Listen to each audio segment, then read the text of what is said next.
ನಮಸ್ಕಾರ. ಶ್ರೀ ಟಿವಿ ನ್ಯೂಸ್ಗೆ ಸ್ವಾಗತ. ಈ ದಿನದ ಹೆಡ್ಲೈನ್ಸ್. ಅರ್ಥಪೂರ್ಣವಾಗಿ ನಡೆದ ಜಗದ್ಗುರು ರೇಣುಕಾಚಾರ್ಯರ ಜಯಂತಿ ಯುಗಮಾನೋತ್ಸವ. ಪತ್ನಿಯ ಮೇಲೆ ಸೀಮೆಎಣ್ಣೆ ಸುರಿದು ಹತ್ಯೆಗೆ ಪತಿ ಯತ್ನ, ಚಿಕಿತ್ಸೆ ಫಲಿಸದೆ ಮಹಿಳೆ ಸಾವು. ನಗರದಲ್ಲಿ ಗಮನ ಸೆಳೆದ ಬೃಹತ್ ಮ್ಯಾರಥಾನ್ ಓಟ, ಜಿಲ್ಲಾಧಿಕಾರಿ ಶ್ರೀರೂಪಾ ಅವರಿಂದ ಚಾಲನೆ. ನಾಳೆ ಚಂದ್ರಗ್ರಹಣವಿದ್ದರೂ ಭಕ್ತರಿಗೆ ಮಹದೇಶ್ವರನ ದರ್ಶನಕ್ಕೆ ತೊಂದರೆ ಇಲ್ಲ, ಎಇ ರಘು. ಮಧ್ಯಪ್ರಾಚ್ಯದ ಅಸ್ಥಿರ ಪರಿಸ್ಥಿತಿ ಹಿನ್ನೆಲೆ ಚಾಮರಾಜನಗರ ಜಿಲ್ಲೆಯ ನಿವಾಸಿಗಳು ಸಂಬಂಧಿಕರ ನೆರವಿಗೆ ಸಹಾಯವಾಣಿ, ಜಿಲ್ಲಾಧಿಕಾರಿ ಶ್ರೀರೂಪಾ.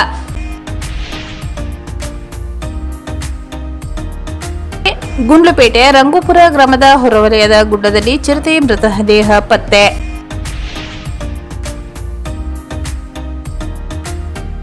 ಡಾಕ್ಟರ್ ಎನ್ ಮಹದೇವಸ್ವಾಮಿ ಅವರಿಗೆ ಸನ್ಮಾನ. ಅರ್ಥಪೂರ್ಣವಾಗಿ ನಡೆದ ಜಗದ್ಗುರು ರೇಣುಕಾಚಾರ್ಯರ ಜಯಂತಿ ಯುಗಮಾನೋತ್ಸವ. ಜಿಲ್ಲಾಡಳಿತ, ಜಿಲ್ಲಾ ಪಂಚಾಯತ್ ಹಾಗೂ ಕನ್ನಡ ಮತ್ತು ಸಂಸ್ಕೃತಿ ಇಲಾಖೆ ವತಿಯಿಂದ ಶ್ರೀ ಜಗದ್ಗುರು ರೇಣುಕಾಚಾರ್ಯರ ಜಯಂತಿ ಯುಗಮಾನೋತ್ಸವ ಕಾರ್ಯಕ್ರಮ ನಗರದಲ್ಲಿಂದು ಅರ್ಥಪೂರ್ಣವಾಗಿ ನಡೆಯಿತು. ಕಾರ್ಯಕ್ರಮದ ಅಧ್ಯಕ್ಷತೆ ವಹಿಸಿ ಮಾತನಾಡಿದ ಕಾಡಾ ಅಧ್ಯಕ್ಷ ಪಿ ವರಸ್ವಾಮಿ ಅವರು, ರೇಣುಕಾಚಾರ್ಯರು ಇಷ್ಟಲಿಂಗ ಪೂಜೆಯ ಮೂಲಕ ಭಗವಂತನನ್ನು ವೈಯಕ್ತಿಕ ಅನುಭವದ ಮೇಲೆ ಅರ್ಥಕೊಳ್ಳಬೇಕೆಂಬ ಅರ್ಥವನ್ನು ಪ್ರಚಾರ ಮಾಡಿದರು. ಸಮಾಜದಲ್ಲಿ ಮೇಲು ಕೀಳು ಎಂಬುದಿಲ್ಲ, ಎಲ್ಲರೂ ಸಮಾನರೆಂದು ಸಾರಿದರು. ಸಮಾಜದ ಸಮಾನತೆ, ಧಾರ್ಮಿಕ ಸ್ವಾರಸ್ಯತೆಗೆ ರೇಣುಕಾಚಾರ್ಯರ ಕೊಡುಗೆ ಅಪಾರವಾಗಿದೆ ಎಂದರು. ಕಾರ್ಯಕ್ರಮ ಉದ್ಘಾಟಿಸಿ ಮಾತನಾಡಿದ ಚೂಡಾ ಅಧ್ಯಕ್ಷ ಮೊಹಮ್ಮದ್ ಅಸ್ಗರ್ ಅವರು, ರೇಣುಕಾಚಾರ್ಯರ ತತ್ವ ಸಿದ್ಧಾಂತ ಅತ್ಯಂತ ಮಹತ್ವ ಪಡೆದುಕೊಂಡಿದ್ದು ಅವರ ಆದರ್ಶ ಮಾರ್ಗದರ್ಶನ ಸಮಾಜಕ್ಕೆ ಅಗತ್ಯವಾಗಿದೆ. ಈ ಸಂದರ್ಭದಲ್ಲಿ ರೇಣುಕಾಚಾರ್ಯರ ಜಯಂತಿ ಯುಗಮಾನೋತ್ಸವ ಶುಭಾಶಯಗಳನ್ನು ಕೋರುವುದಾಗಿ ಹೇಳಿದರು. ಕಾರ್ಯಕ್ರಮವನ್ನು ಉದ್ದೇಶಿಸಿ ಮಾತನಾಡಿದ ಹೆಚ್ಚುವರಿ ಜಿಲ್ಲಾಧಿಕಾರಿ ಟಿ ಜವರೇಗೌಡ, ರೇಣುಕಾಚಾರ್ಯರು ಅದ್ವೈತ ತತ್ವವನ್ನು ಪ್ರತಿಪಾದಿಸಿ ಎಲ್ಲ ಜೀವಿಗಳಲ್ಲೂ ಶಿವನ ಅಂಶವಿದೆ ಎಂದರು. ಇಷ್ಟಲಿಂಗ ಧರಿಸುವ ಮೂಲಕ ನಿತ್ಯ ಶಿವನೊಂದಿಗೆ ಸಂಬಂಧ ಕಾಪಾಡಬೇಕೆಂಬ ತತ್ವವನ್ನು ಅವರು ಬೋಧಿಸಿದರು ಎಂದರು. ದಾರ್ಶನಿಕ ಮಹಾಪುರುಷರ ಜಯಂತಿ ಆಚರಿಸುವ ಉದ್ದೇಶ ಮತ್ತು ಆದರ್ಶಗಳಿಂದ ಜಗತ್ತು ಬೆಳಕಾಗಲಿ ಎಂಬುದೇ ಆಗಿದೆ. ಇವರ ಚಿಂತನೆ ಅಳವಡಿಸಿಕೊಳ್ಳಬೇಕೆಂದರು. ಸರ್ವರ ಶ್ರೇಯಸ್ಸು ಬಯಸಬೇಕೆಂಬುದು ಮುಖ್ಯ ಆಶಯ ಎಂದು ಜಿಲ್ಲಾಧಿಕಾರಿ ಟಿ ಜವರೇಗೌಡ ಹೇಳಿದರು. ಈ ವೇಳೆ ರೇಣುಕಾಚಾರ್ಯರ ಭಾವಚಿತ್ರಕ್ಕೆ ಗಣ್ಯರು ಪುಷ್ಪಾರ್ಚನೆ ಮಾಡಿ ನಮನಿಸಿದರು. ಪಾರ್ವತಿ ಮಹಿಳಾ ಸಮಾಜದ ಆಶಾ ರಮೇಶ್ ಹಾಗೂ ತಂಡದವರಿಂದ ಗೀತ ಗಾಯನ ನಡೆಸಲಾಯಿತು. ಕನ್ನಡ ಮತ್ತು ಸಂಸ್ಕೃತಿ ಇಲಾಖೆ ಸಹಾಯಕ ನಿರ್ದೇಶಕ ರಾಜು, ಪೂರ್ವ ಪೊಲೀಸ್ ಠಾಣೆ ಇನ್ಸ್ಪೆಕ್ಟರ್ ಸಿಪಿ ನವೀನ್, ಸಮುದಾಯ ಮುಖಂಡರ ಮಲ್ಲಿಕಾರ್ಜುನ್, ಎಚ್ವಿ ವಿಶ್ವಕುಮಾರ್, ಮಹದೇವಸ್ವಾಮಿ, ಮಂಜುನಾಥ್ ಸೇರಿದಂತೆ ಇತರರು ಕಾರ್ಯಕ್ರಮದಲ್ಲಿ ಉಪಸ್ಥಿತರಿದ್ದರು. ಪತ್ನಿಯ ಮೇಲೆ ಸೀಮೆಎಣ್ಣೆ ಸುರಿದು ಹತ್ಯೆಗೆ ಪತಿ ಯತ್ನ, ಚಿಕಿತ್ಸೆ ಫಲಿಸದೆ ಮಹಿಳೆ ಸಾವು. ಪ್ರೀತಿಸಿ ಮದುವೆಯಾದವಳಿಗೆ ಸೀಮೆಎಣ್ಣೆ ಸುರಿದು ಹತ್ಯೆಗೆ ಯತ್ನಿಸಿದ ಪ್ರಕರಣ ಸಂಬಂಧಿಸಿದಂತೆ ಕಳೆದ 5 ದಿನಗಳಿಂದ ನಡೆದ ಸಾವು ಬದುಕಿನ ಹೋರಾಟದ ನಡುವೆ ಹೋರಾಟ ನಡೆಸಿದ ಮಹಿಳೆ ನಿನ್ನೆ ರಾತ್ರಿ ಮೃತಪಟ್ಟಿದ್ದಾಳೆ. ಚಾಮರಾಜನಗರ ತಾಲೂಕಿನ ಮೂಡಲಾಗ್ರಹಾರ ಗ್ರಾಮದ ಸುಮತಿ ಮೃತ ಮಹಿಳೆ. ಈಕೆಯ ಪತಿ ಮಹದೇವನನ್ನು ಕುದೇರು ಠಾಣೆಯ ಪೊಲೀಸರು ಬಂಧಿಸಿ ನ್ಯಾಯಾಂಗ ಬಂಧನಕ್ಕೆ ಒಪ್ಪಿಸಿದ್ದಾರೆ. ಮಹದೇವ ಹಾಗೂ ಸುಮತಿ ಕಳೆದ 8 ವರ್ಷಗಳ ಹಿಂದೆ ಪ್ರೀತಿಸಿ ಮದುವೆಯಾಗಿದ್ದರು. ದಂಪತಿಗೆ 2 ಪುತ್ರಿಯರಿದ್ದಾರೆ. 2 ವರ್ಷಗಳಿಂದ ದಂಪತಿ ನಡುವೆ ಆಗಾಗ್ಗೆ ಜಗಳ ನಡೆಯುತ್ತಿದೆ. ಫೆಬ್ರವರಿ 24ರಂದು ರಾತ್ರಿ ದಂಪತಿಗಳ ನಡುವೆ ಜಗಳ ಶುರುವಾಗಿ ವಿಕೋಪಕ್ಕೆ ತಿರುಗಿದ್ದು, ಈ ವೇಳೆ ಮಹದೇವ ಪತ್ನಿಯ ಸುಮತಿ ಮೈಮೇಲೆ ಸೀಮೆಎಣ್ಣೆ ಸುರಿದು ಬೆಂಕಿ ಹಚ್ಚಿದ್ದಾನೆ. ಈ ವೇಳೆ ಅಕ್ಕಪಕ್ಕದ ಮನೆಯವರು ತೆರಳಿ ಬೆಂಕಿಯನ್ನು ನಂದಿಸಿ ಸುಮತಿಯನ್ನು ಚಾಮರಾಜನಗರದ ಸಿಮ್ಸ್ ಆಸ್ಪತ್ರೆಗೆ ಕರೆದೊಯ್ದು ಚಿಕಿತ್ಸೆ ಕೊಡಿಸಿದ್ದು, ಹೆಚ್ಚಿನ ಚಿಕಿತ್ಸೆಗೆ ಮೈಸೂರಿನ ಕೆಆರ್ ಆಸ್ಪತ್ರೆಗೆ ದಾಖಲಿಸಲಾಗಿದ್ದು, ಕಳೆದ 5 ದಿನಗಳಿಂದ ಸಾವು ಬದುಕಿನ ನಡುವೆ ಹೋರಾಟ ನಡೆಸಿದ್ದ ಸುಮತಿ ಚಿಕಿತ್ಸೆ ಫಲಕಾರಿಯಾಗದೆ ನಿನ್ನೆ ರಾತ್ರಿ ಮೃತಪಟ್ಟಿದ್ದಾಳೆ. ಈ ಘಟನೆ ಸಂಬಂಧಿಸಿದಂತೆ ಮೂಡಲ ಅಗ್ರಹಾರ ಗ್ರಾಮದ ಘಟನಾ ಸ್ಥಳಕ್ಕೆ ಜಿಲ್ಲಾ ಪೊಲೀಸ್ ವರಿಷ್ಠಾಧಿಕಾರಿ ಮುತ್ತುರಾಜ್, ಡಿವೈಎಸ್ಪಿ ಸ್ನೇಹರಾಜ್ ಸೇರಿದಂತೆ ಕುದೇರು ಠಾಣೆ ಪೊಲೀಸರು ಭೇಟಿ ನೀಡಿ ಪರಿಶೀಲನೆ ನಡೆಸಿದರು. ನಗರದಲ್ಲಿ ಗಮನ ಸೆಳೆದ ಬೃಹತ್ ಮ್ಯಾರಥಾನ್ ಓಟ, ಜಿಲ್ಲಾಧಿಕಾರಿ ಶ್ರೀರೂಪಾ ಅವರಿಂದ ಚಾಲನೆ. ಚಾಮರಾಜನಗರ ಜಿಲ್ಲಾ ಪೊಲೀಸ್ ವತಿಯಿಂದ ನಗರದ ಪೊಲೀಸ್ ಕವಾಯತು ಮೈದಾನದಲ್ಲಿ ಬೆಳಗ್ಗೆ ನಮ್ಮ ಪೊಲೀಸ್ ನಮ್ಮ ಹೆಮ್ಮೆ, ಎಲ್ಲರಿಗೂ ಫಿಟ್ನೆಸ್, ಮಾದಕ ಮುಕ್ತ ಕರ್ನಾಟಕ ಘೋಷಣೆಯೊಂದಿಗೆ ಹಮ್ಮಿಕೊಳ್ಳಲಾಗಿದ್ದ ಬೃಹತ್ ಮ್ಯಾರಥಾನ್ ಓಟದಲ್ಲಿ ಜಿಲ್ಲೆಯ ವಿವಿಧೆಡೆಯಿಂದ ಆಗಮಿಸಿದ ವಿದ್ಯಾರ್ಥಿಗಳು, ಯುವಜನರು, ಸಾರ್ವಜನಿಕರು ಹೆಚ್ಚಿನ ಸಂಖ್ಯೆಯಲ್ಲಿ ಪಾಲ್ಗೊಂಡು ನಾಗರಿಕರಲ್ಲಿ ಜಾಗೃತಿ ಮೂಡಿಸಿ ಗಮನ ಸೆಳೆದರು. ಈ ವೇಳೆ ಮಾತನಾಡಿದ ಜಿಲ್ಲಾಧಿಕಾರಿ ಶ್ರೀರೂಪಾ, ಎಲ್ಲರಿಗೂ ಹಾಗೂ ಶಾರೀರಿಕ ಸುಸ್ಥಿತಿ ಅತಿ ಅಗತ್ಯವಾಗಿದೆ. ದೇಹ ಮನಸ್ಸಿನ ಸಮತೋಲನಕ್ಕಾಗಿ ಪ್ರತಿಯೊಬ್ಬರು ಫಿಟ್ನೆಸ್ ಕಾಪಾಡಿಕೊಳ್ಳಬೇಕು. ಮಾದಕ ವಸ್ತುಗಳ ದುಷ್ಪರಿಣಾಮ, ಸೈಬರ್ ಅಪರಾಧಗಳ ಬಗ್ಗೆ ಜಾಗೃತಿಗಾಗಿ ಮ್ಯಾರಥಾನ್ ಆಯೋಜಿಸಲಾಗಿದೆ. ಓಟದಲ್ಲಿ ಗ್ರಾಮೀಣ ಭಾಗದ ಮಕ್ಕಳೇ ಹೆಚ್ಚಿನ ಸಂಖ್ಯೆಯಲ್ಲಿದ್ದು ನಗರ ಪ್ರದೇಶದ ಮಕ್ಕಳು, ಯುವಜನರು, ಸಾರ್ವಜನಿಕರು ಭಾಗವಹಿಸಬೇಕೆಂದರು. ಜಿಲ್ಲಾ ಪಂಚಾಯತ್ ಸಿಒ ಮೋನಾರತ್ ಮಾತನಾಡಿ, ಮಾದಕ ವ್ಯಸನ ಮುಕ್ತ ಕರ್ನಾಟಕಕ್ಕಾಗಿ ಹಾಗೂ ಸೈಬರ್ ಅಪರಾಧಗಳ ಅರಿವು ಎಲ್ಲರಿಗೂ ಬೇಕಾಗಿದೆ. ಸೈಬರ್ ಅಪರಾಧ ಇಂದು ಎಲ್ಲೆಡೆ ಹೆಚ್ಚಾಗುತ್ತಿದ್ದು, ಇದಕ್ಕೆ ಮುಗ್ಧ ನಾಗರಿಕರು ಹೆಚ್ಚಾಗಿ ಸಿಲುಕುತ್ತಿರುವುದು ವಿಪರ್ಯಾಸವಾಗಿದೆ. ಅಂತರ್ಜಾಲ ಬಳಕೆಯಲ್ಲಿ ಪ್ರತಿಯೊಬ್ಬರು ಎಚ್ಚರಿಕೆ ವಹಿಸಬೇಕೆಂದು ತಿಳಿಸಿದರು. ಜಿಲ್ಲಾ ಪೊಲೀಸ್ ವರಿಷ್ಠಾಧಿಕಾರಿ ಎಂ ಮುತ್ತುರಾಜ್ ಮಾತನಾಡಿ, ಈ ಹಿಂದೆ ಪೊಲೀಸ್ ಎಂದರೆ ಸಾರ್ವಜನಿಕರು ದೂರ ಉಳಿಯುತ್ತಿದ್ದರು. ಪೊಲೀಸ್ ವ್ಯವಸ್ಥೆಯನ್ನು ಜನಸ್ನೇಹಿಯಾಗಿರುವ ಉದ್ದೇಶದಿಂದ ಪೊಲೀಸರೊಂದಿಗೆ ಸಾರ್ವಜನಿಕರ ಓಟ ಏರ್ಪಡಿಸಲಾಗಿದ್ದು, ಎಲ್ಲರೂ ಸದೃಢ ದೇಹ ಮತ್ತು ಮನಸ್ಸು ಹೊಂದಬೇಕು. ಆಗ ಮಾತ್ರ ಸ್ವಾಸ್ಥ್ಯ ಸಮಾಜ ಕಟ್ಟಬಹುದಾಗಿದೆ. ಇತ್ತೀಚೆಗೆ ಮಾದಕ ವಸ್ತುಗಳಿಗೆ ಯುವಜನರು ಹೆಚ್ಚಾಗಿ ಆಕರ್ಷಿತರಾಗುತ್ತಿದ್ದು, ಈ ಬಗ್ಗೆ ಹೆಚ್ಚಿನ ಅರಿವು ಮೂಡಿಸುವ ಅಗತ್ಯವಿದೆ. ಸೈಬರ್ ಅಪರಾಧ ಕಡಿಮೆ ಮಾಡುವುದು ಹಾಗೂ ಮಾದಕ ವ್ಯಸನ ಮುಕ್ತ ಕರ್ನಾಟಕ ಬೃಹತ್ ಮ್ಯಾರಥಾನ್ ಓಟದ ಪ್ರಮುಖ ಉದ್ದೇಶ ಎಂದರು. ಬಳಿಕ ಆರಂಭವಾದ ಬೃಹತ್ ಮ್ಯಾರಥಾನ್ ಓಟಕ್ಕೆ ಜಿಲ್ಲಾಧಿಕಾರಿ ಶ್ರೀರೂಪ ಅವರು ಬಂದೂಕಿನಲ್ಲಿ ಗುಂಡು ಹಾರಿಸಿ ಹಸಿರು ನಿಶಾನೆ ತೋರಿಸಿದರು. ಜಿಲ್ಲಾ ಪೊಲೀಸ್ ಕವಾಯತು ಮೈದಾನದಿಂದ ಆರಂಭವಾದ ಮ್ಯಾರಥಾನ್ ಬೀರಚಯ್ಯ ಜೋಡಿ ರಸ್ತೆ, ಭುವನೇಶ್ವರಿ ವೃತ್ತ, ಸಂತೇಮರಹಳ್ಳಿ ಪಾಲಿಟೆಕ್ನಿಕ್ ಕಾಲೇಜು ನಿಂದ ಪುನಃ ಸಂತೇಮರಹಳ್ಳಿ ವೃತ್ತ, ಭುವನೇಶ್ವರಿ ವೃತ್ತ, ಜೋಡಿ ರಸ್ತೆ ಮಾರ್ಗವಾಗಿ ವಾಪಸ್ಸು ಬಂದು ಜಿಲ್ಲಾ ಪೊಲೀಸ್ ಕವಾಯತು ಮೈದಾನದಲ್ಲಿ ಮುಕ್ತಾಯಗೊಂಡಿತು. ಮ್ಯಾರಥಾನ್ ಓಟದಲ್ಲಿ ಸ್ವತಃ ಜಿಲ್ಲಾಧಿಕಾರಿ, ಜಿಲ್ಲಾ ಪಂಚಾಯತ್ ಸಿಇಒ ಮೋನಾರತ್, ಜಿಲ್ಲಾ ಪೊಲೀಸ್ ವರಿಷ್ಠಾಧಿಕಾರಿ ಹಾಗೂ ಇತರೆ ಗಣ್ಯರು ಪಾಲ್ಗೊಂಡು ವಿದ್ಯಾರ್ಥಿ, ಯುವಜನರು ಹಾಗೂ ಸಾರ್ವಜನಿಕರಲ್ಲಿ ಹುರುಪು ತುಂಬಿಸಿದರು. ಮ್ಯಾರಥಾನ್ ವಿಜೇತರಿಗೆ ಪ್ರಥಮ ಬಹುಮಾನವಾಗಿ ಸೈಕಲ್, ದ್ವಿತೀಯ ಬಹುಮಾನವಾಗಿ 5,000 ರು ನಗದು ಬಹುಮಾನ, ತೃತೀಯ 3,000 ನಗದು ಬಹುಮಾನವನ್ನು ಪುರುಷರು ಹಾಗೂ ಮಹಿಳೆಯರಿಗೆ ಪ್ರತ್ಯೇಕವಾಗಿ ನಿಗದಿ ಮಾಡಲಾಗಿತ್ತು. ಮೊದಲು ಗುರಿ ತಲುಪಿದ 10 ಓಟಗಾರರಿಗೆ ಪದಕ ಪ್ರಮಾಣ ಪತ್ರ ನೀಡಿ ಪ್ರೋತ್ಸಾಹಿಸಲಾಯಿತು. ಪುರುಷರ ವಿಭಾಗದಲ್ಲಿ ಗುಂಡ್ಲುಪೇಟೆ ತಾಲೂಕಿನ ಹೊರೆಯಾಲ ಗ್ರಾಮದ ಮಣಿಕಂಠ ಅವರು 17 ನಿಮಿಷ 12 ಸೆಕೆಂಡುಗಳಲ್ಲಿ ಗುರಿ ತಲುಪಿ ಪ್ರಥಮ ಸ್ಥಾನ ಪಡೆದರು. 17 ನಿಮಿಷ 33 ಸೆಕೆಂಡುಗಳಲ್ಲಿ ಗುರಿ ತಲುಪಿದ ಭೀಮಪ್ಪ ದ್ವಿತೀಯ ಸ್ಥಾನ ಹಾಗೂ 18 ನಿಮಿಷ 45 ಸೆಕೆಂಡುಗಳಲ್ಲಿ ಗುರಿ ತಲುಪಿದ ವೆಂಕಟಯ್ಯನ ಛತ್ರದ ಯೋಗೇಶ್ ತೃತೀಯ ಸ್ಥಾನ ಪಡೆದರು. ಮಹಿಳೆಯ ವಿಭಾಗದಲ್ಲಿ ಕೊಳ್ಳೇಗಾಲ ತಾಲೂಕಿನ ತೆಳನೂರಿನ ಡಿಆರ್ ಪ್ರೀತಿ ದ್ವಿತೀಯ ಸ್ಥಾನ, ನದಿಯಾ ಹಾಗೂ ಚಂದ್ರ ಅವರು ತೃತೀಯ ಸ್ಥಾನ ಪಡೆದರು. ಮೊದಲು ಗುರಿ ತಲುಪಿದ 10 ಮಂದಿ ಮಹಿಳಾ ವಿಜೇತರಲ್ಲಿ ಒಂದೇ ಶಾಲೆಯ 8 ಮಂದಿ ವಿದ್ಯಾರ್ಥಿನಿಯರು ಮ್ಯಾರಥಾನ್ನ ವಿಶೇಷವಾಗಿತ್ತು.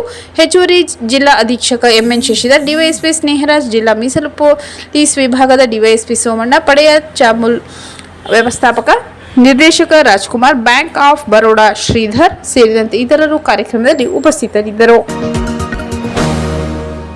ನಾಳೆ ಚಂದ್ರಗ್ರಹಣವಿದ್ದರೂ ಭಕ್ತರಿಗೆ ಮಹದೇಶ್ವರನ ದರ್ಶನಕ್ಕೆ ತೊಂದರೆ ಇಲ್ಲ. ಎಇ ರಘು. ಮಾರ್ಚ್ 3ರ ಮಂಗಳವಾರ ಮಧ್ಯಾಹ್ನದ ನಂತರ ಚಂದ್ರಗ್ರಹಣವಿದ್ದರೂ ಶ್ರೀ ಮಹದೇಶ್ವರ ಸ್ವಾಮಿಯ ದರ್ಶನಕ್ಕೆ ಯಾವುದೇ ತೊಂದರೆ ಇಲ್ಲ. ಭಕ್ತಾದಿಗಳು ಎಂದಿನಂತೆ ದರ್ಶನ ಮಾಡಬಹುದೆಂದು ಪ್ರಾಧಿಕಾರದ ಕಾರ್ಯದರ್ಶಿ ಎಇ ರಘು ತಿಳಿಸಿದರು. ಶ್ರೀ ಕ್ಷೇತ್ರ ಮಲೆ ಮಹದೇಶ್ವರ ಬೆಟ್ಟದಲ್ಲಿ ಮಾಧ್ಯಮದವರೊಂದಿಗೆ ಮಾತನಾಡಿದ ಅವರು, ಮಂಗಳವಾರ ಮಧ್ಯಾಹ್ನ 3:50 ಸಂಜೆ 6:40 ಚಂದ್ರಗ್ರಹಣವಿದ್ದರೂ ಶ್ರೀ ಕ್ಷೇತ್ರ ಮಲೆ ಮಹದೇಶ್ವರ ದೇವಸ್ಥಾನದಲ್ಲಿ ದರ್ಶನಕ್ಕೆ ಯಾವುದೇ ನಿರ್ಬಂಧ ಇರುವುದಿಲ್ಲ. ಈ ವೇಳೆಯಲ್ಲಿ ಭಕ್ತಾದಿಗಳು ಸ್ವಾಮಿಯ ದರ್ಶನ ಪಡೆದು ತಮ್ಮ ಹರಕೆ ಕಾಣಿಕೆಗಳನ್ನು ಸಮರ್ಪಿಸಬಹುದೆಂದು ತಿಳಿಸಿದರು. ಚಂದ್ರಗ್ರಹಣ ಮುಗಿದ ನಂತರ ಧಾರ್ಮಿಕ ಸಂಪ್ರದಾಯದಂತೆ ದೇವಸ್ಥಾನದ ಆವರಣವನ್ನು ಶುದ್ಧೀಕರಿಸಿ ವಿಶೇಷ ಪೂಜೆಯ ನಂತರ ದರ್ಶನಕ್ಕೆ ಅವಕಾಶ ಕಲ್ಪಿಸಲಾಗುವುದೆಂದರು. ಈ ವೇಳೆ ದೇವಸ್ಥಾನದ ಆಗಮಿಕರಾದ ಕರವೀರಸ್ವಾಮಿ, ಮಾರುಪತೆದಾರ ಮಹಾದಿಂಗನಕಟ್ಟೆ, ಮಹದೇವಸ್ವಾಮಿ, ರಾಜಶೇಖರ್ ಹಾಜರಿದ್ದರು. ಮಧ್ಯಪ್ರಾಚ್ಯದ ಅಸ್ಥಿರ ಪರಿಸ್ಥಿತಿ ಹಿನ್ನೆಲೆ ಚಾಮರಾಜನಗರ ಜಿಲ್ಲೆಯ ನಿವಾಸಿಗಳು ಸಂಬಂಧಿಕರ ನೆರವಿಗೆ ಸಹಾಯವಾಣಿ. ಜಿಲ್ಲಾಧಿಕಾರಿ ಶ್ರೀರೂಪ. ವೈಮಾನಿಕ ನಿರ್ಬಂಧ ಮತ್ತು ಪ್ರಚಲಿತ ಸ್ಥಿತಿ. Iran, Israel, Lebanon, Saudi Arabia ಸೇರಿದಂತೆ ಒಟ್ಟು 11 ದೇಶಗಳ ವೈಮಾನಿಕ ಮಾರ್ಗಗಳನ್ನು ಅನಿರ್ದಿಷ್ಟ ಅವಧಿಯವರೆಗೆ ಮುಚ್ಚಲಾಗಿದೆ. ಈ ಅನಿರೀಕ್ಷಿತ ಅಡಚಣೆಯಿಂದಾಗಿ ಹಾಗೂ ಕರ್ನಾಟಕದ ಅನೇಕ ಪ್ರಯಾಣಿಕರು ಯುಎಇ ಸೇರಿದಂತೆ ವಿವಿಧ ಮಧ್ಯಪ್ರಾಚ್ಯ ರಾಷ್ಟ್ರಗಳಲ್ಲಿ ಸಿಲುಕಿಕೊಂಡಿದ್ದಾರೆ.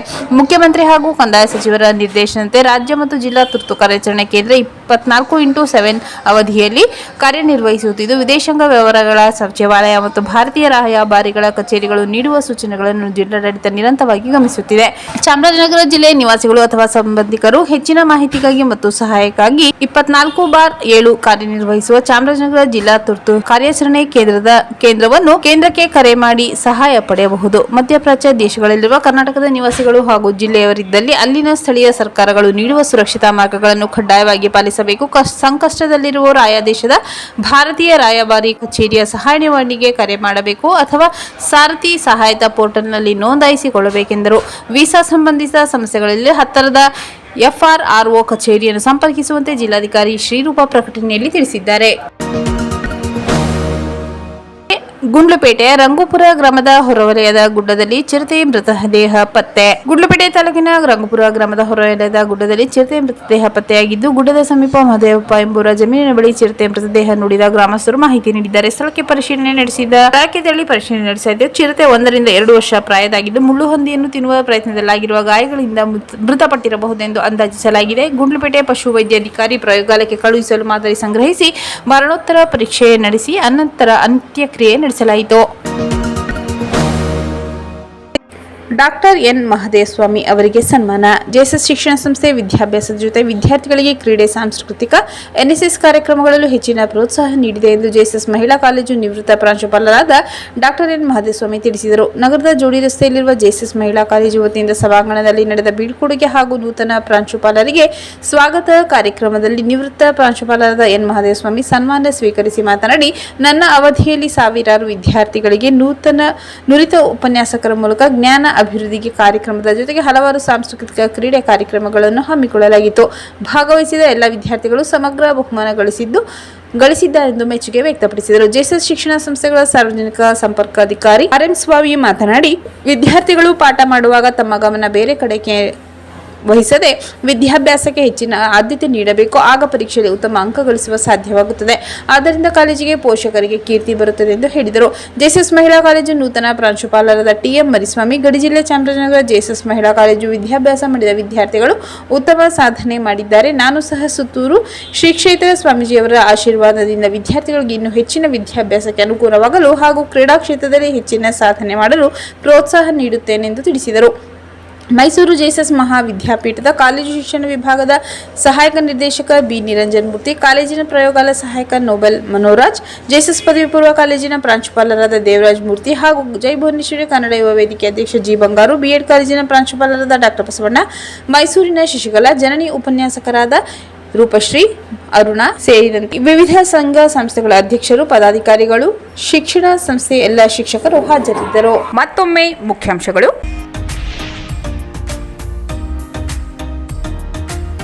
ಪೂರ್ಣವಾಗಿ ನಡೆದ ಜಗದ್ಗುರು ರೇಣುಕಾಚಾರ್ಯರ ಜಯಂತಿ ಯುಗಮಾನೋತ್ಸವ. ಪತ್ನಿಯ ಮೇಲೆ ಸೀಮೆಎಣ್ಣೆ ಸುರಿದು ಹತ್ಯೆಗೆ ಪತಿ ಯತ್ನ, ಚಿಕಿತ್ಸೆ ಫಲಿಸದೆ ಮಹಿಳೆ ಸಾವು. ನಗರದಲ್ಲಿ ಗಮನ ಸೆಳೆದ ಬೃಹತ್ ಮ್ಯಾರಥಾನ್ ಓಟ, ಜಿಲ್ಲಾಧಿಕಾರಿ ಶ್ರೀರೂಪ ಅವರಿಂದ ಚಾಲನೆ. ನಾಳೆ ಚಂದ್ರಗ್ರಹಣವಿದ್ದರೂ ಭಕ್ತರಿಗೆ ಮಹದೇಶ್ವರನ ದರ್ಶನಕ್ಕೆ ತೊಂದರೆ ಇಲ್ಲ, ಎಇ ರಘು. ಮಧ್ಯಪ್ರಾಚ್ಯದ ಅಸ್ಥಿರ ಪರಿಸ್ಥಿತಿ ಹಿನ್ನೆಲೆ ಚಾಮರಾಜನಗರ ಜಿಲ್ಲೆಯ ನಿವಾಸಿಗಳು ಸಂಬಂಧಿಕರ ನೆರವಿಗೆ ಸಹಾಯವಾಣಿ, ಜಿಲ್ಲಾಧಿಕಾರಿ ಶ್ರೀರೂಪ.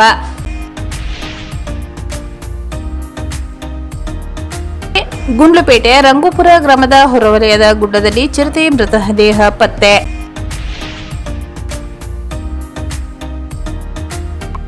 ಡಾಕ್ಟರ್ ಎನ್ ಮಹದೇವಸ್ವಾಮಿ ಅವರಿಗೆ ಸನ್ಮಾನ.